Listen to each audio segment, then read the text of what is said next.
जय हिंद गाइस, नमस्ते। आप सभी देख रहे हैं समाधान स्टडी। और जैसे कि आपको पता है गाइस कि मैं आपके लिए बहुत ही महत्वपूर्ण क्लास जो प्रीवियस ईयर की होती है उसको लेकर आ चुका हूँ। और आशा करता हूँ इस क्लास को लेकर आप में कुछ नया इम्प्रूवमेंट महसूस होता होगा और आप लोग इस क्लास को लेकर कुछ नया सीखते होंगे। तो चलिएगा आज का यह सेशन स्टार्ट करते हैं और हम पढ़ते हैं क्वेश्चनों को। इन क्वेश्चनों को आपको अटेंड करना है और अंतिम में आपको बताना है कि आपने कितने मार्क्स को अचीव किया है। ठीक है गाइस, तो देखिए आज का पहला ही क्वेश्चन मैं स्टार्ट करता हूँ और यह सारे का सारा आपका प्रीवियस ईयर होता है। विषाणुओं के द्वारा आनुवांशिक स्थानांतरण को कहते हैं। पहला ऑप्शन आपके क्या है? सेक्स्ड, सेकंड है आपका ट्रांसडक्शन, थर्ड है आपका जो है संयुग्मन और चौथा है आपका ट्रांसफॉर्मेशन। करेक्ट आंसर की बात कर ले, इसका राइट आंसर क्या होने वाला है? तो आपका होने वाला है ऑप्शन नंबर जो है बी करेक्ट आंसर है, ट्रांसडक्शन इसका करेक्ट आंसर होगा। अगर आप सभी का ही ऑप्शन नंबर बी आ रहा है तो करेक्ट होने वाला है। चलते हैं आगे। देखिएगा इस नेक्स्ट क्वेश्चन आपसे क्या पूछ लिया इन्होंने। नेक्स्ट है आपका एंटीजन विशिष्टता होती है। क्वेश्चनों को ध्यानपूर्वक अटेंड करना है। आपके लिए एक ही क्वेश्चन बहुत महत्वपूर्ण है। झिल्ली के ग्लाइकोप्रोटीन उपस्थिति होने के कारण, झिल्ली में आपका ग्लाइकोप्रोटीन अनुपस्थित होने के कारण, झिल्ली में फास्फोलिपिड्स उपस्थित होने के कारण, झिल्ली में आपका न्यूक्लियोसाइड्स उपस्थित होने के कारण। तो गाइस ये चार ऑप्शन आपके सामने है, चारों में से कौन सा राइट होगा? तो झिल्ली का जो है आपका, झिल्ली में ग्लाइकोसिस प्रोटीन उपस्थित होने के कारण आपका option number D correct answer होने वाला है। ठीक है, क्या अगर आपने डी प्रयास किया है तो आपका करेक्ट आंसर होने वाला है। देखिएगा नेक्स्ट क्वेश्चन आपका है कि जड़ें ऑक्सीजन का उपयोग किस रूप में जाती है। ठीक है, रूट के बारे में पूछा आपको कि ऑक्सीजन का उपयोग किस रूप में करती है, आपको गैस के रूप में या फिर आपका जलीय विलयन के रूप में, दूसरे यौगिकों के साथ रासायनिक संयोजक करके, या फिर आपका द्रव के रूप में। कितना और क्या आंसर होगा? देखिएगा इसका राइट आंसर होगा गैस के रूप में। क्या होगा? ऑप्शन नंबर आपका ए ही इसका करेक्ट है। क्या होगा आपका? गैस के रूप में। अगर आपका आंसर आया है तो आपका सही है। बढ़ते हैं आगे। देखिएगा नेक्स्ट क्वेश्चन क्या पूछ रखा है आपसे। तो इन्होंने पूछ रखा है जीवाणु कोशिका में पाए जाने वाला म्यूरिक होता है। क्या है? म्यूरिन होता है, बताना है आपको। प्रोटीन का व्युत्पन्न या फिर आपका वसा का व्युत्पन्न, थर्ड है आपका कार्बनिक अम्ल का व्युत्पन्न या फिर आपका शर्करा का व्युत्पन्न। चलिएगा करेक्ट आंसर की बात कर ले तो शर्करा अम्लीय व्युत्पन्न इसका करेक्ट आंसर होगा। ओके, ऑप्शन नंबर अगर आपका डी आया है, 4 आया है तो आपने करेक्ट आंसर किया है। चलिएगा देखते हैं नेक्स्ट क्वेश्चन आपसे क्या पूछ रखा है इन्होंने। गैस एक एक क्वेश्चन बहुत इंपॉर्टेंट है आपके लिए। देखिएगा इन्होंने पूछ रखा है आपको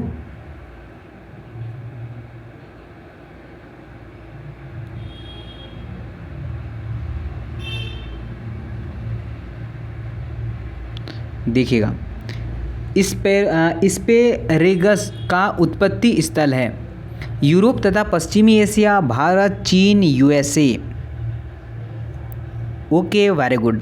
देखिएगा आपने क्या सोचा आंसर? क्या सभी ने ऑप्शन नंबर ए को ही सोचा है क्या? यूरोप तथा पश्चिमी एशिया इसका करेक्ट आंसर होने वाला है।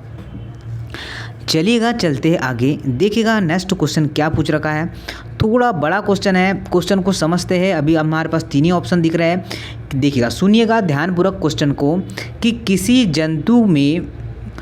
किसी जीव में गुलाबी धब्बे एक लिंग संलग्न अप्रभावी लक्षण है तथा काले बाल सफ़ेद पर प्रभावी है। यदि गुलाबी धब्बे वाली काली हेटेरोजाइट्स मादा का क्रॉस एक धब्बे रहित सफ़ेद नर से कराया जाए तो संतति की फिनोटिप दर होगी। देखिएगा पहला आपके लिए ऑप्शन है 1/4 धब्बेदार काले, 1/4 धब्बेदार गुलाबी और 1/4 काले, 1/4 धब्बेदार सफ़ेद। तो इसको समझना है आपको। एक क्वेश्चन आपको पेचीदा हुआ लग रहा है, मतलब ये घुमा फिरा कर आपको पूछ रहा है। मैं इसका राइट आंसर ही आपको बता दूँ, देखिएगा इसका राइट आंसर क्या होगा, 1/4 धब्बेदार काले, 1/4 आपका गुलाबी सफ़ेद, 1/4 आपका धब्बा रहित मतलब काले और धब्बे रहित सफ़ेद। ओके, तो आप लोग इसे नोट कर लीजिएगा, थोड़ा पेचीदा क्वेश्चन है, इसे नोट भी कर लीजिएगा और बार बार ऐसे क्वेश्चनों को आप लोग को पढ़ते रहना है। देखा, निम्नलिखित में से कौन सा अनिवार्य अवायवीय है, ठीक है। देखिएगा, स्पाइरोगायरा या फिर आपका पाइस या फिर आपका प्याज या फिर आपका मीथेन जीवाणु। ओके, वेरी गुड गाइस, क्या आंसर आ रहा है आपका, तो मीथेन जीवाणु। क्या आपने ऑप्शन नंबर डी किया है क्या? अगर आपका ऑप्शन नंबर डी आ रहा है तो आपने सही आंसर किया है और आपका सही ही आंसर आ रहा है। चलिएगा देखते हैं आगे, नेक्स्ट क्वेश्चन देखते हैं। क्या नेक्स्ट क्वेश्चन पूछा इन्होंने कि भ्रूण का विकास अंडे या गेमिटोफाइट्स की किसी अन्य कोशिकाओं से होता है। देखिएगा, फर्स्ट है आपका वर्धी प्रजनन में, सेकेंड है आपका रिकरेंट एपोमिक्सिस में, या फिर आपका नॉन रिकरेंट प्रजनन में, या फिर आपका अपस्थिति भ्रूणता में।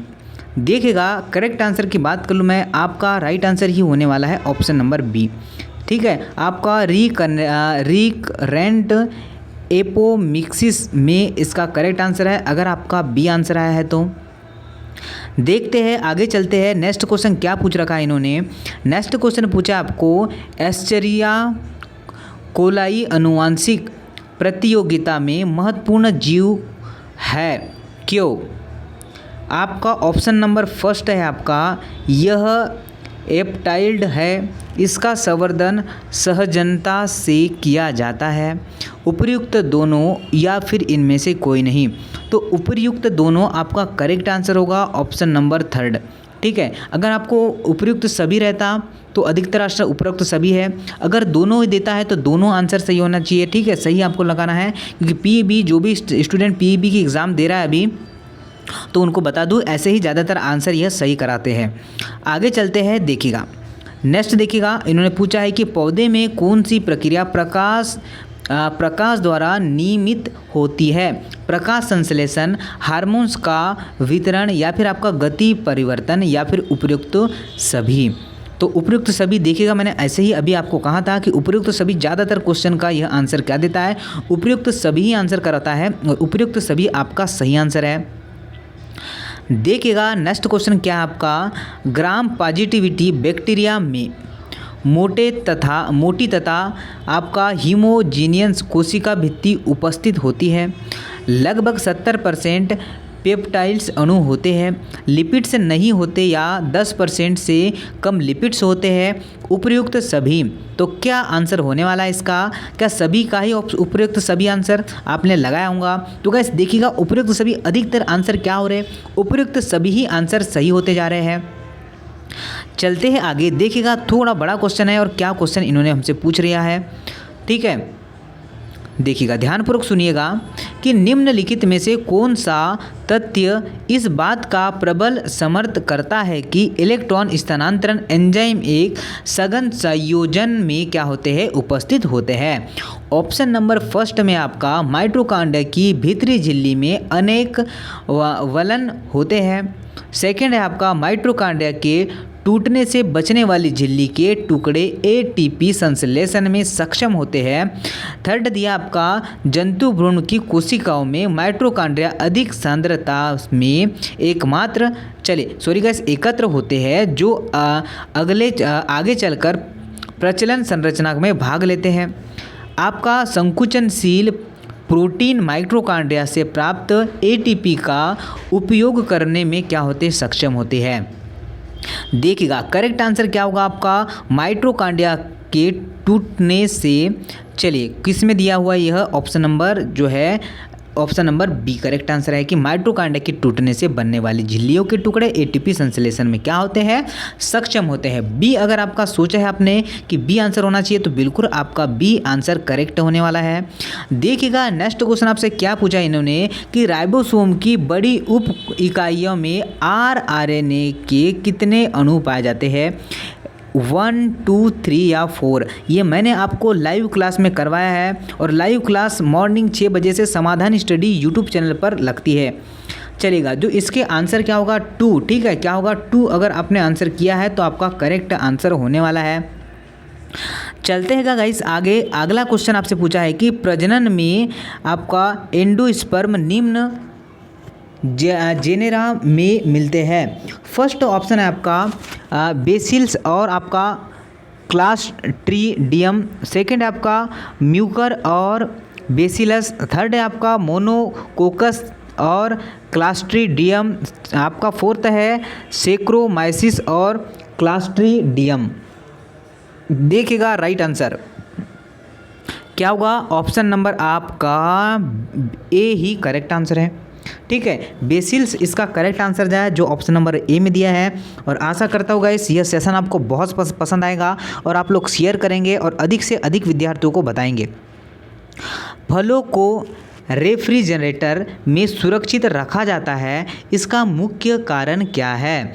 O2 का उपलब्ध न होना, नमी की उपस्थिति, या फिर O2 का संग्रहण, या फिर आपका O2 का संग्रह, या फिर आपका शोषण का निष्क्रिय होना।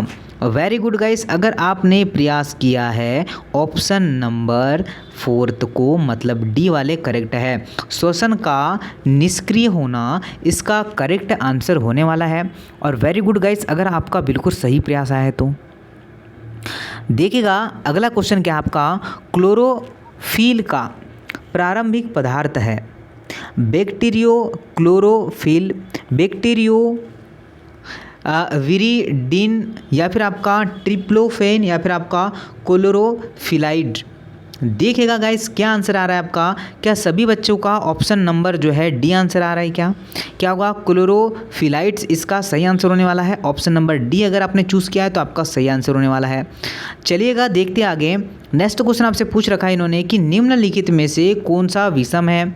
चाइना रोज़, मक्का, आम, सूर्यमुखी। क्या होना चाहिए भिन्न यहाँ से? तो सभी क्या एक प्रजाति के और एक भिन्न है, जिसमें से मक्का क्या है आपका भिन्न है, बाकी सभी क्या है आपके जो है दूसरे प्रजाति के हैं।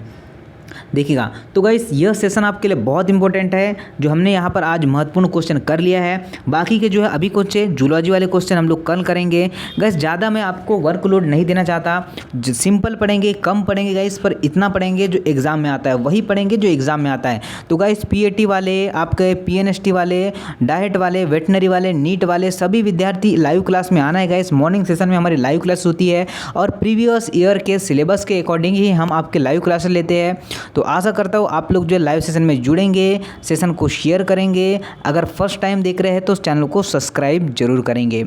चलिएगा मिलते हैं हम लोग लाइव क्लास में नेक्स्ट सेशन में। जय हिंद, नमस्ते।